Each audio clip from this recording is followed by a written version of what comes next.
Hey guys, welcome and thanks for tuning in to the Let's Talk Tenkara podcast. I'm Brendan Harden and I am joined today by Aaron Kerr. Aaron, how's it going today? It's going good, man. How's it going for you? Doing great. Thank you so much for taking some time to talk with me today. And Hey, man. we're Thanks gonna, for having me. we really appreciate it. Aaron, correct me if I'm wrong. You're in Tennessee, correct? Yes. All right, perfect. So, Aaron, we're going to start out pretty basic here. How did you get started in Tenkara fishing? Um. Well, I did Western fly for probably 4 or 5 years before I really even. Actually, let me back up a little bit. For probably 3 years before I actually heard about Tenkara, and then probably a total of 4 or 5ish years before I actually started. I just saw some YouTube videos about it. I was looking up like Japanese trout, char, and all that kind of stuff, and just kind of stumbled across Tenkara naturally that way. Okay. And so, sorry, how long ago did you say that was? Um, I've been fishing fixed line styles now for about 2.5 years. About 2.5 years. And so Mhm. you started out 4 or 5 years fly fishing, 2.5 years in Tenkara or fixed line now. What finally made you decide to make the change? I know you said you were doing some research on different species and things like that. Yeah, I just I wanted to try a rod out, and I didn't really plan on just completely 100% switching over to fixed line styles. Right. I was planning on doing both if it had um, maybe like a better area for having a reel or this or that, but I just ended up really liking Tenkara and other fixed line stuff, and I didn't look back. No, I definitely understand that. It's similar on my end.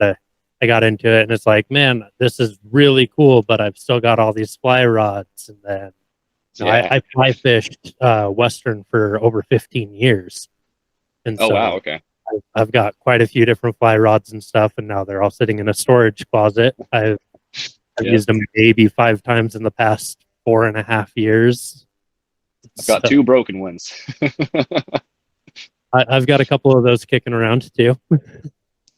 But um, so how long into when you got into Tenkara, how long into your journey did you feel like you were finally starting to figure it out, or have you hit that point?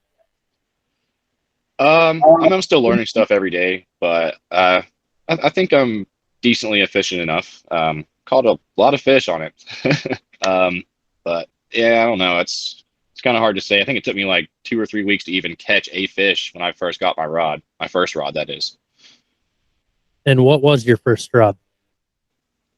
Um, let's see. I caught two fish that day. There was a rainbow and a brookie. I can't remember which one it was. It was first. They were both like maybe that long. So, uh, but it was still fun and had a good time. And once I finally figured it out, I stuck with it. There you go. What was your first rod that you purchased? So I actually got it as a Christmas gift. It was the Tenkara Rodco Teton Zoom, Okay. which I've basically completely moved away from Zoom rods. I've only been buying Japanese rods aside from like the Wasatch rods because I mean you're going for big fish, you got to have those, and I'm going to Alaska this summer, so Rodzilla's in your future. I've got a Rodzilla, and I'm looking at that new. I think it's called Phoenix Rising or something. Yeah, that rod I am excited for. I'm actually going to see it this weekend for the first time in person. So Oh man, this episode will be out after I've seen the rod. So I mean, no editing to give any thoughts on that. This yeah, man, I'm definitely gonna have to get that to take to Alaska with me. Yeah, I've got some other plans that I'm going to leave unsaid right now because got to try to pull some strings to make it happen. But um, so in your experience, what are 3 things that you know now that you wish you knew when you started? Let's see here. For one, I wish I had known how to make my own lines and all that stuff, which I do now. Um, it would have saved me quite a bit of money. On the top of um, lines really quick. Do you prefer furled lines or level lines? I strictly use level line unless I'm fishing with streamers on like the Rodzilla, for instance. And even then, I don't use furled line. I use a single strand of Dacron fly backing. Okay, I like And it. I find this a lot better than the furled personally. If that furled gets tangled, man, it's over. I can't tell you how many times I had to fight a furled line out of a tree when I started. And Yeah, then, like I said, you yeah. pull it down and it's just a tangled mess. And then you spend the next 10 minutes trying to untie knots. I just cut it off and put a new one on, man. The nice thing with the level line, like you said, you don't get as many tangles and things like that. It just, you pull it out of the tree, it's there, you start fishing And even again. if you do, it's stiff enough where it won't like knot itself up. So you'll have like a little semi knot, but you can pick it out pretty easily. Yeah, exactly. All right. So, wish you knew how to do your own lines. What else? Um, I'm gonna save the best one for last. Let me think of a second one here.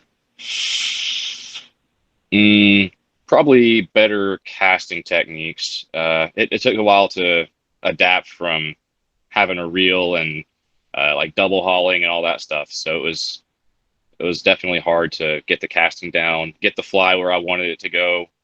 Um, so casting was a big thing for me. And then the absolute main thing was I wish I had done more than straight dead drift a fly for months or a year. Um, Sure. Adding all these manipulations like pon, swinging, pausing, which is tomezuri, gyakubiki, all these awesome manipulations you can do to your fly have added an exponential amount of fish to my days on the water. Like on days where I would catch 20 fish, I catch 40 fish now. Right. For our new listeners, break down like pon and things like that. Let them know a little bit more about what that is, if you would. Yeah. So pon translated from Japanese just means tap tap, literally. So you're just tap tap tap tap tap. You're tapping the rod and kind of dragging your fly along the surface, and it's just kind of making a little a small ripple come off the fly, kind of like if a bug is struggling with its wings on the surface. And then tomezuri, which I said before, pause the fly. You literally just pause that fly in the current, and it's just sitting still. Gyakubiki is reverse pull, so you're kind of pulsing the fly against the current upstream instead of downstream.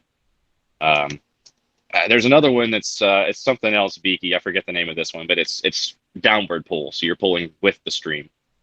Okay. But of course, swinging and all that stuff, that's pretty common in Western fly fishing. So that's a pretty easy one to learn.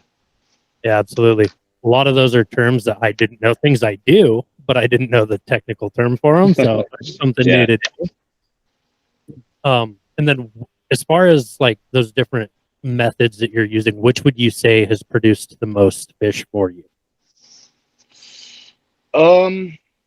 It's kind of hard to say, man. Honestly, I try to figure out now what the bugs are doing, and like for instance, if there's I'll use this example from the Great Smokies just a few weeks ago. There was a huge yellow Sally hatch, and you would see them kind of like hit the water, come back off a little bit, and then kind of skitter across the surface. So that I decided to use pon. So I was kind of imitating that skittering motion with pon. Right. But I mean, it's really hard for me to say which ones produced the most. They've all done really well for me. That's good to hear. I know for me, I would say probably pon, but that's just because I fish pon the most because Yeah, whether you're and it's one of the easiest to implement in your cast too. Absolutely. And it's one of those things like you mentioned that you're doing it while it's on top of the water. I do it both. If I'm using a kabari, on top or a dry fly on top. And then even if I'm using a wet fly or a kabari that's sunk down, I'll still use that same method and just that little bit of motion. Sometimes is I'll enough even to try it with nips sometimes. Exactly. So. All right. So we've talked about different techniques that you're using. What, as far as flies go, we mentioned nymphs. We've talked about kabaris a little bit. If you could only fish with one fly for the rest of your life, which would you choose and why? Man, one fly for the rest of my life. Oof. Man, that's a tough one. So on my hometown river here, I'm mostly nymph fish. It's not technically a Tenkara rod. It's like a tactical nymphing rod, the Okay. Riverworks ZX4 Pro. I use that a lot with a pheasant tail nymph, and it produces probably the most fish out of any fly I fish all year round. Um, I guess I'd have to pick that one, which I can actually show you here. One that I use on headwaters for brook trout. It's a Karobe Kerbari. I don't know if you can see that. Okay. Little Yeah. pink head, just some grizzly hackle. That's it. Super simple.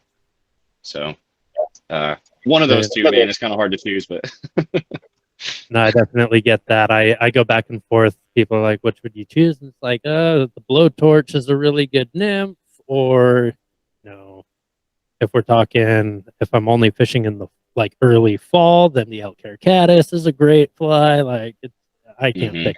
I really can't. It's So so hard, man. you narrowed it down to two is better than I'm doing. So, and then as far as different flies that you're using, are you more of a match the hatch or just fish what's working? Like, what is your thoughts there? Kind of depends on what kind of water I'm fishing. Like on main streams, I definitely try more of the match the hatch approach. But if I'm fishing for brook trout, man, they'll eat anything. It doesn't matter, you know. I definitely hear that, and especially I mean, obviously, our geographical locations are a little bit different here. Like my backyard is all mountains versus you've got some smaller mountains, but then you've got plains and things like that. I'm assuming out in Tennessee as well. I've never actually been there. So. Well, I'm actually in like the far northeast, so like between Virginia and North Carolina, I could get to either one in 30 minutes or so. Okay. So I'm pretty up there in elevation as far as you can get in Appalachia. Yeah. So, talk to me specifically about fishing in Tennessee. Like, are there any techniques or methods that you're using that you might not see somewhere else? None that I can really think of. A lot of the people that I've talked to online are actually from out west. I'm just really recently starting to meet a lot more Appalachian Tenkara anglers and stuff. So, no, I can't say I have. Really, just all those manipulations I was talking about earlier, because I don't see a lot of guys using those much here. It's just dead drift, and I tell them, I came in before you recast halfway through a dead drift. Pulse that fly, pause that fly, swing that fly, do a little bit of something on the end of your drift, and give yourself more chances to catch fish. So really, just I can't stress enough those manipulations, man. Yeah, no, that makes a lot of sense. And then, as far as you mentioned that you're at a little bit higher altitude for your area, are you fishing more streams or bigger rivers where you're at?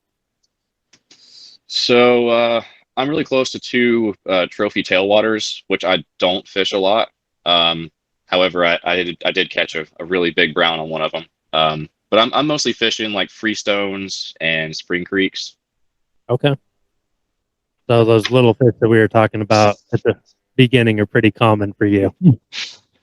Yeah, especially the brookies. I try to get away from the rainbows and stuff if I can. But if I want to catch rainbows and browns all day down here in the valley, I can. I've got a couple other streams. There's still higher elevation, but not as many brook trout in them, just mostly browns and bows. But it's pretty easy to separate the species here. No, that makes a lot of sense. Most of the area that I fish, I mean, here local, browns and rainbows are what you're going to find. I mean, I've got cutthroat streams. I've got some other options, but those are your big two are going to be your browns and rainbows. But we're Utah, we don't have a lot of native fish. We've got a lot of invasive fish that people, planted fish, I'll say, not invasive fish. But the brown trout to all of the U.S. is that way, right? Yeah, I mean, I love catching browns and bows, man, but I like to get up on the brookie streams the most. So going back, I mean, we talked about your first Tenkara outing. It took you a few weeks. You finally got into a couple fish. They were both on the smaller side. But what would you say has been your most memorable experience with Tenkara? So I'll mention my big brown trout again, man. Was on the South Holston River. I won't say where, but I'm gonna guess 26, 27 inches on the Rodzilla. Okay. I would call it more of a Hanryu Tenkara than just regular Henry. Um, but just jigging a little streamer through there, man. Thought I got snagged, and I'm like, well, I start moving around trying to pull my fly loose, and then my line takes off. So I fought that fish for probably 15 minutes or so. That's always a good sliding time. in the mud, falling in holes. It was awesome. Oh yeah. So it took about 15 minutes. You finally got it in. I'm assuming there's a picture over on your Instagram, so I'll link that. Yep. It's pinned right at the top, man. You can't miss it. Perfect. What advice would you give someone who's just getting into Tenkara?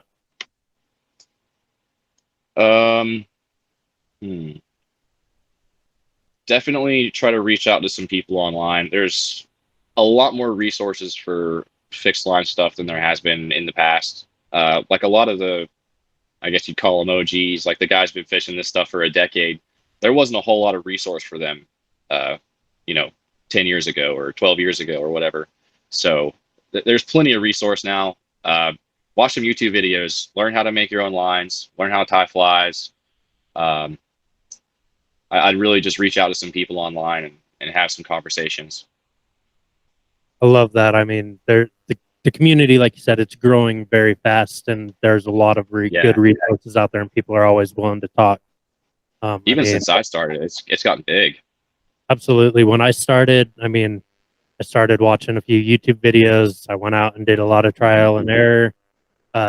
Thankfully, it didn't take me 3 weeks to catch my first fish, but it was still not a short process. Yeah. All right. So, as far as fishing in Tennessee, in your opinion, what does your ideal trip look like?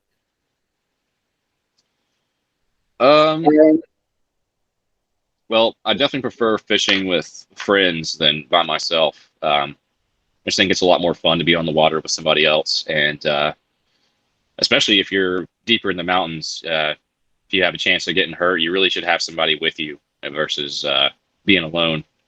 So I would really prefer to fish with friends. Go up to a brookie stream, something that nobody's heard about, and then just put people on fish, man. I'm not a guide or anything. I just like fishing with people and showing them awesome places, waterfalls.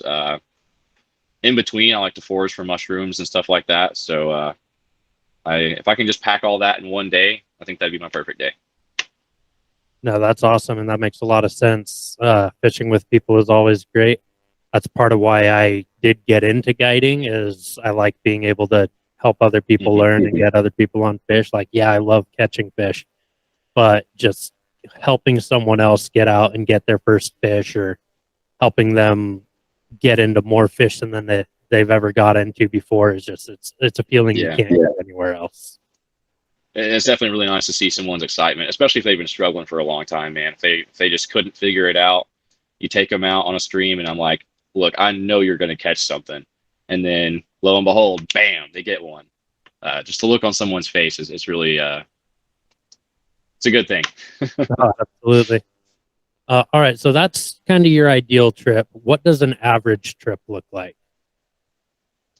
An average trip.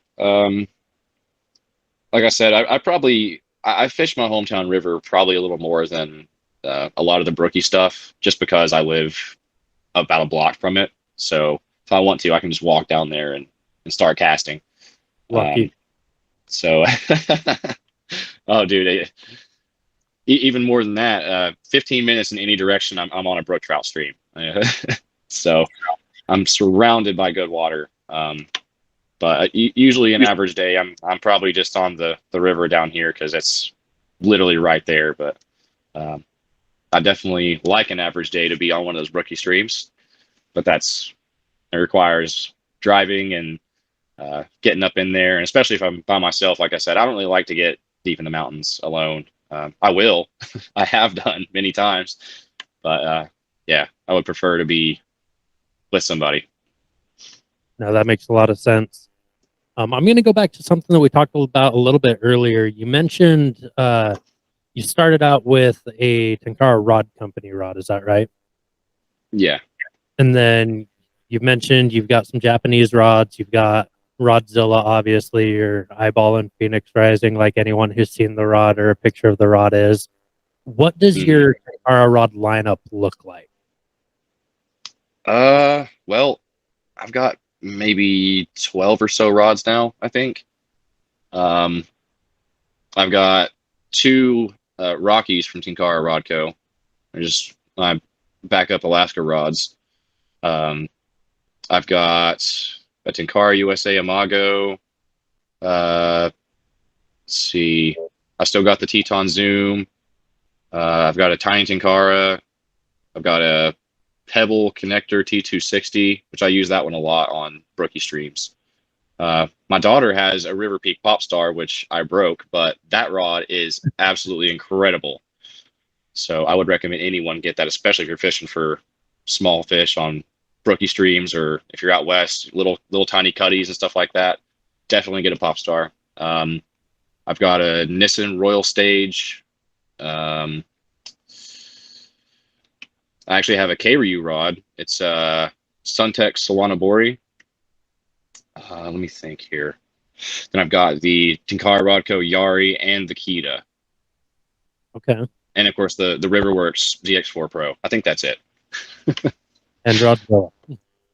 Kind of long-winded there, but No, you're good. And then as far as like what you take out with you when you're on the stream, what does your pack look like as far as gear, flies, like what is your necessities? yeah. So if I'm deep in the mountains, I don't really take a whole lot. I've just got I got my backpack with a rain jacket, water, snacks, all that good stuff. But I use a Yona Simple Pack on my shoulder strap, and it's just got a tippet, maybe 3, 4 little containers of flies. Um, that's about it as far as small stream stuff. But if I'm on a bigger water, I'll take like an actual fly box. I'll probably wear waders if it's cold. I like to wet wade, but uh, bigger water, I will wear waders. Have that extra pocket on my chest here for my fly box. Yeah, it just kind of depends on the water I'm on, but that's about it. Maybe 2 or 3 rods. I like to have at least one backup rod. I know everyone's like, "That's not simplicity of Tenkara." Well, if you break your rod, it is. You have an extra rod to pull out, so you have to quit fishing.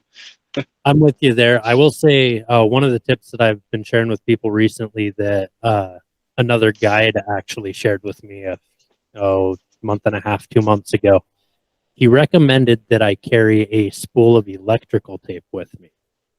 And the reason being is if you break a section, and like I'm not telling you to tape your section back together, that ain't gonna work. But if you put some tape, a couple wraps around the broken end on both sections that broke, and then you feed the tip section back up through, you can fish that rod still. And so yeah, that makes sense. You got a rod that you really, really want to fish and you're waiting for a replacement part, you can still fish it. You just got to have some electrical tape on you. Yeah, that's not a bad idea. I thankfully have not had to use it, but I know people that have used it and it casts quite a bit different, but it does work. Hey man, if you're catching fish with it, it's not doing it wrong. Hey, there you go. I know that you mentioned specifically that you switched away from the Zoom rods. What was your thought behind that? Is it just because of the casting difference? I mean, a lot of people say there's not a difference. There is a difference. Anyone that fishes Zoom rods can feel the difference. Definitely a difference. Yeah, I just found that single length rods were better. Cast better, feel better, lighter. Especially like on bigger water. Like if I'm using a 14-foot rod, I see zero reason to have a zoom feature. It makes no sense to me.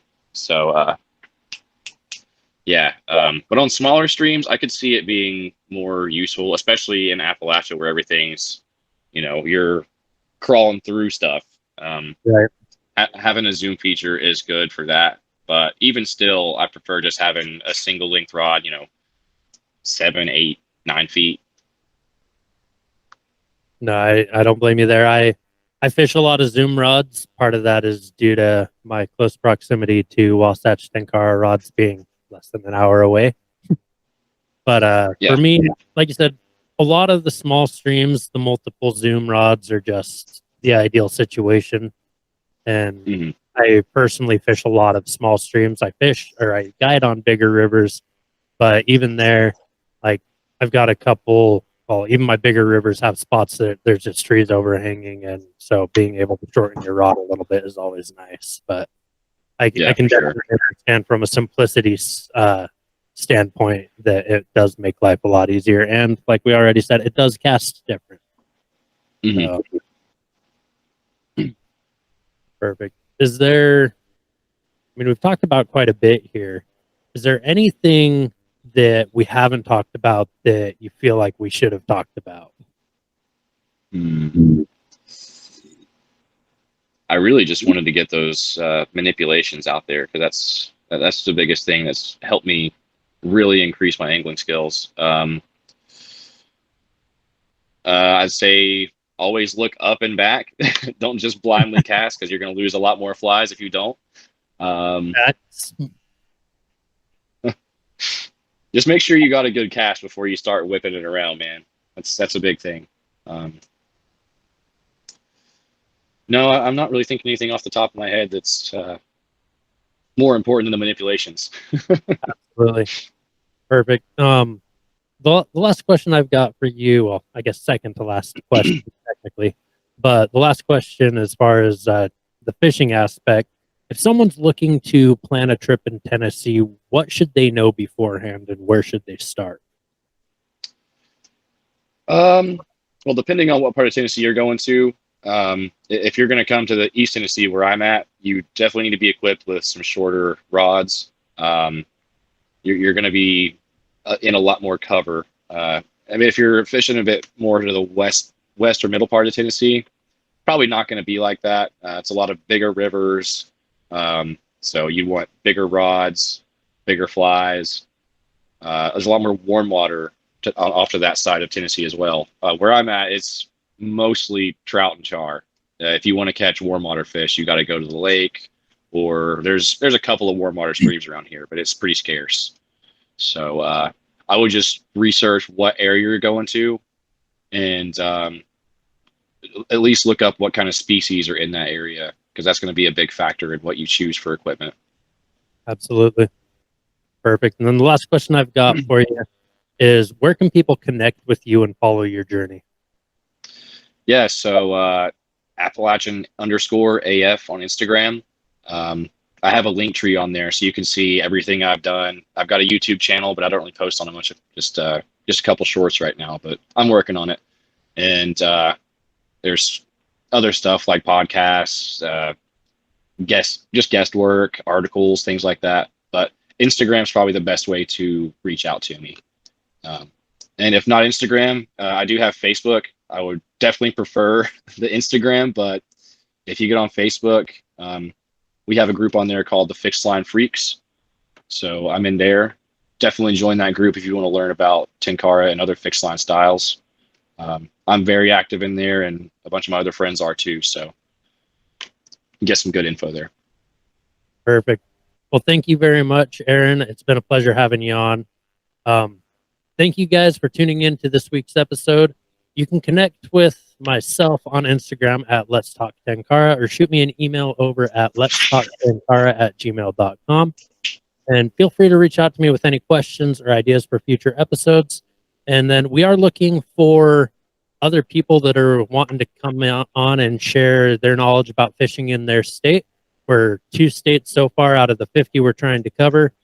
Aaron was nice enough to reach out and offer to hit Tennessee for me, so I do really appreciate that. But again, if you want to be considered for one of our 50 states, shoot me an email at letstalktenkara@gmail or message me on Instagram. Thanks again, and until next time, keep fishing. See ya.